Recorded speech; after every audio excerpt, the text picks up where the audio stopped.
Assalamualaikum besti-besti love Indonesia dimanapun berada. Real for justice, justice for Dini Sera. Aku lagi agak menyala kepalaku. Masih inget kan kasusnya di Surabaya waktu itu? Persidangan, CCTV, visum gak dianggap tuh sama 3 orang majelis hakim PN Surabaya. Jangan dilupain tuh nama hakim di PN Surabaya. Yang pertama ketuanya adalah Erintua Damanik, yang kedua Mangapul, yang ketiga Hakim Heru.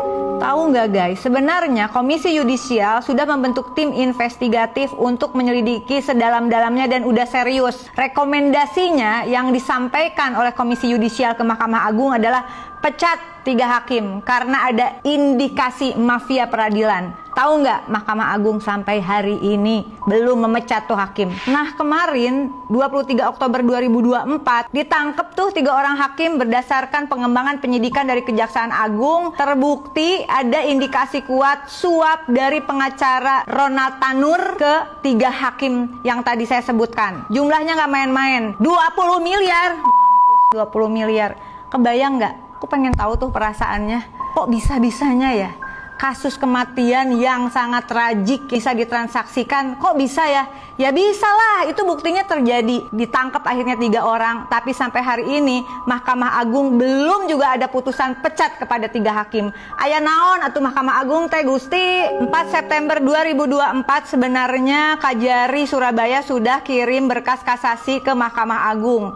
Tahu nggak, putusan kasasinya barengan loh sama hari penangkapan 3 hakim yang selama ini kita tunggu-tunggu nggak ada kabar. Barengan, tapi sayangnya vonisnya bagi Ronald Tanur bebas murninya dicabut, vonis penjaranya cuma 5 tahun penjara. Sama aja sama tuntutan vonis untuk orang yang miara landak pasukena di Bali, inget nggak? Tapi sayangnya vonisnya bagi Ronald Tanur 5 tahun penjara. Jangan sampai dibiasain, ngebunuh kok dianggap yang wajar, asal bayar 20 miliar. Gila apa ya? Sama aja sama tuntutan vonis untuk orang yang miara landak pasukena di Bali, inget nggak? Viral for justice, justice for Dini Sera. Bongkar mafia peradilan. Jangan sampai nggak dibongkar. Lanjut yuk kita update, bikin emosi. Ku bacain aja ya. Jaksa penuntut umum menyampaikan kasasi adalah 12 tahun penjara yang disebut dengan dakwaan alternatif ke-1 karena terbukti melanggar pasal 338 KUHP. Mahkamah Agung pakainya alternatif kedua pasal 351 ayat 3 KUHP. Jaksa penuntut umum minta 12 tahun, Mahkamah Agung, Masya Allah, hanya kasih bonus jadi 5 tahun. Guys, sekarang harapannya ada di Kejaksaan Agung. Bapak-bapak, ibu-ibu di Kejaksaan Agung, ajukan PK dong. Kalau nggak ngajuin PK, setidaknya tangkap, adili bukan hanya hakim yang nerima suap dari pengacara. Pengacaranya juga Uber, dan itu duit dari siapa? 20 miliar. Cari orangnya, adili juga.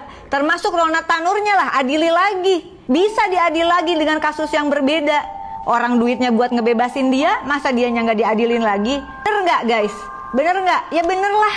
Guys, Indonesia bantu viralkan. Saya cuma mau ngasih tahu ya, jika kasus pembunuhan, penghilangan nyawa seseorang hanya karena dia orang miskin dianggap sesuatu yang wajar, walaupun ada vonis, ada indikasi kuat mafia peradilan ditransaksikan. Kalau nyawa rakyat nggak dihargai, dihargainya pakai duit, bukan pakai penegakan hukum. Jangan berharap Republik ini ada penegakan hukum terhadap kasus-kasus lainnya. Orang ngilangin nyawa aja bisa kayak gitu. Ngomong-ngomong, Ronald Tanurnya ada nggak sih? Kan dicekal kemarin, tapi kita nggak pernah tahu loh dia di mana. Cari yuk Ronald Tanur yuk. Ayo tegakkan keadilan. Indonesia besti-besti. Semangat ya, Yura, kamu bisa. Mahkamah Agung, yuk pecat tuh 3 hakim. Malu kalau nggak dipecat, udah ditangkap suap masih nggak berani mecat juga. Sopan nggak sih? Jangan sampai ntar kalau di sidang pada sopan terus hukumannya dikurangi ya. Jangan sampai. Salam sopan Indonesia. Ngok.